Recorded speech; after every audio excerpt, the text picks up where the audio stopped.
sinasabihan? Ba't mo hinahawakan yung camera? Reality show nga, di ba? Legit! Legit! Minsan kasi hindi ko kayo maintindihan eh. Ang pangit ang ugali, putang ina eh. Wala ka nang ginagawa sa inyo.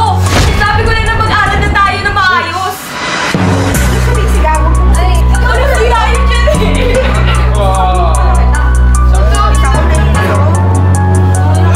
Isa ka pa ang ingay mo. Nag-aaway kami mo. Nag-usap ako ng maayos, di ba? Sabi ko tama na yung pag-aaral kasi gusto ko magpahinga muna tayo yung utak natin. Nakakalat ka, tignan mo. Ayan, itong alcohol, itabi mo. Lagay mo dito. Ginagamit ko na naman yung alcohol, di ba? Ano ba masama doon? Ibalik mo, ibalik Hindi mo. pa nga tapos si Rafi, di ba? Simula kasi nung iniwan tayo ni ate, di ba? Simula iniwan tayo ni ate. Ikaw isa ka pa, isa ka pa. Pempun ka lang. Just tingling. Oo. Yan naman. Wow, pang breakfast. Huwag kang kumain, kumarte ka. Ano lang? Anong tabi ako dyan eh? Lagi na lang kasi sila ganyan eh. Parang sila mga taka, hindi nila naiintindihan. Sino kayo nang walang posisyon sa pamamahay na to? Wala kang tinulong. Papalayasin kita dito! Sige. Ano ba? Hindi porkit ikaw yung nagbabayad ng kuryente. Rex Neil, napang-desisyon ko na. Ikaw ay evicted. Ay, tama na ito na Ako lang ba? Pero parang naiinit lang sa ugali. Gusto, hindi lang Kayo din? Hindi ako rin napapansin ko rin kasi yung pagka-sarcastic niya. Diba? Medyo binudagal na. Kaya minsan, Sinasabi ko sa'yo eh. Kaya ako sabihin, alam nyo na yun. Typical ka kasi team, nakakainis. Silang dalawa. Sabihin mo harap-harap. Hindi. Tim, tumigil ka. ang point lang naman namin is minsan yung ugali mo. Hindi. Feeling ko parang hate na naman kasi wala.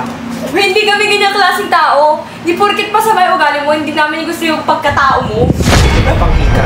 Dapat may salita ka. Wala! Ang ina. Gusto may ganyang ugali yung mga tao eh. Kaya iniiwan siya mga tao eh. Ano? Ano? Yan, lumalabas ugali Ngayon, mo. iyak-iyak ka. Bumalik ka dito, pag-usap tayo. Anong gusto mo suyuin ka namin? Kumuha ka nga ng ano dyan.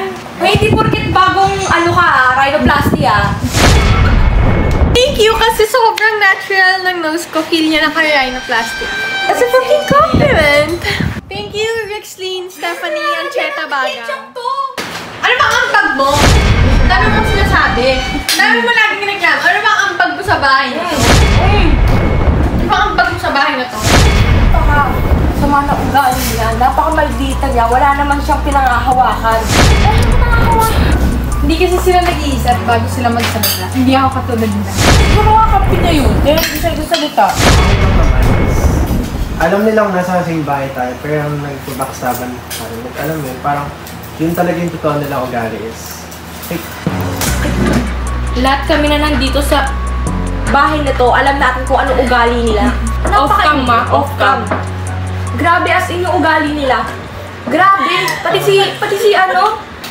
Sabi ko pati si Dirk naiinis sa kay Larixel tsaka kay Latim. Puro sila bilyaran. Hindi ko kailangan mag-aral. Kita nyo? Ang yabang. Kung sinasabi niyang bobo ka. Bobo ka! Hindi ko naman sinasabing gano'n, pero medyo gano'n. Bobo ka! Tagay. Ay. Bobo ka! Umuula ako. Yan. Gago, bobo ka! Sakit na bobo ka daw. Kapal na mukha mong magsalita.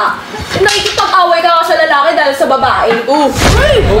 Uy! Ano yun? Baba ng tingin mo sa akin porket babae ako. Oh! Sa lalaki, what an immature bitch. Bitch. Bet! Sabi ni Miguel, sana ice cream na tayo, babae lang naman sila. Tayo.